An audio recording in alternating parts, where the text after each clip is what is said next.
सोचतानी बहुजा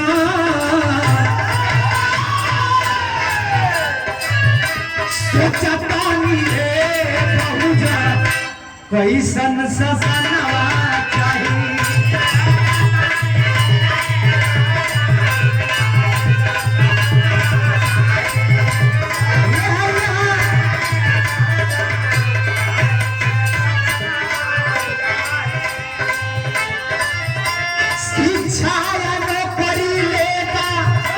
शिक्षा नौकरी लेता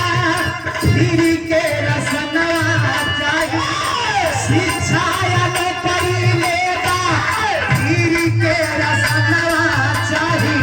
सोचतानी बहुजा कैसन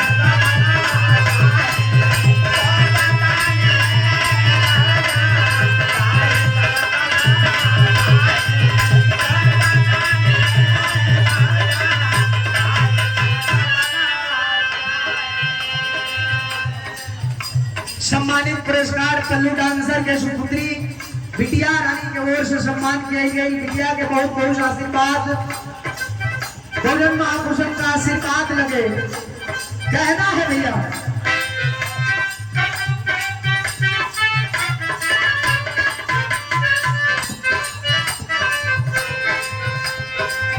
पांच किलो राशन पाके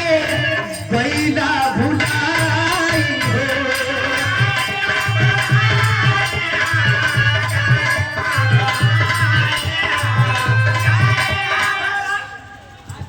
भाई मिशन गायक जी निवेदन कर रहा हूँ आपसे समय कम है तुरंत चाहिए हमारे सरिंदर भाई जरा तो ग्रामीण पर क्या बात है भैया आपसे निवेदन करेंगे कि आप बोलिए मत माइक वाले भैया पल्लू भैया यानी बोला मत पास ये हमारी दुकानदारी है तनी से 2 मिनट खाली चले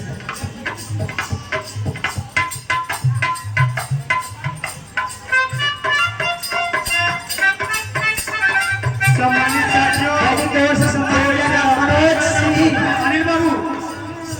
जो इस प्रांगण में उपस्थित सभी सम्मानित साथियों से मैं निवेदन करूंगा कि आप लोग भोजन करके ही जाएंगे भोजन की व्यवस्था है भोजन तैयार हो चुका है बस 5-10 मिनट और समय लिया जाएगा आप लोगों का मनोज सिंह भैया की ओर से सम्मान किया गया बहुत बहुत साधुवाद कहना है क्या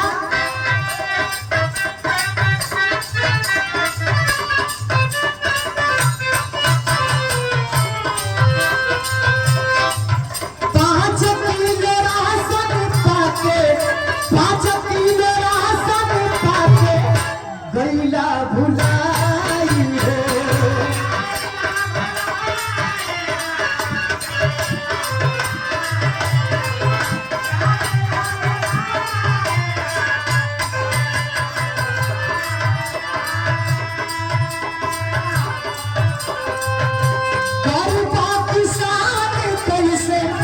गरीबा किसान कैसे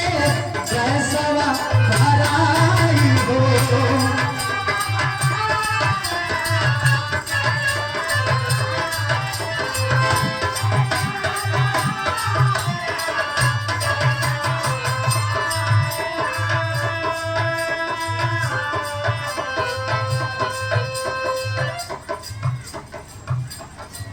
बंद करा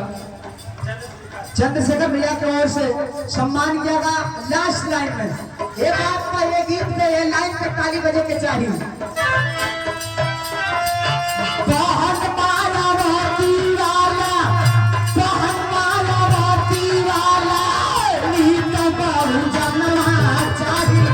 बहुत माला रोटी वाला नीत बहु जन्मा चाहिए सोचता नहीं बहुजा कैसन ससनवा चाहिए सोचता नहीं बहुजा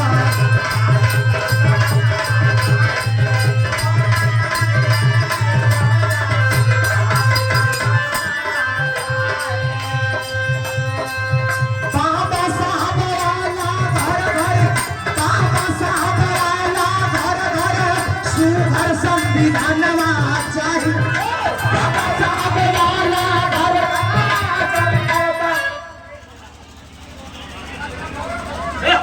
आपके ओर से सम्मान किया गया बहुत बहुत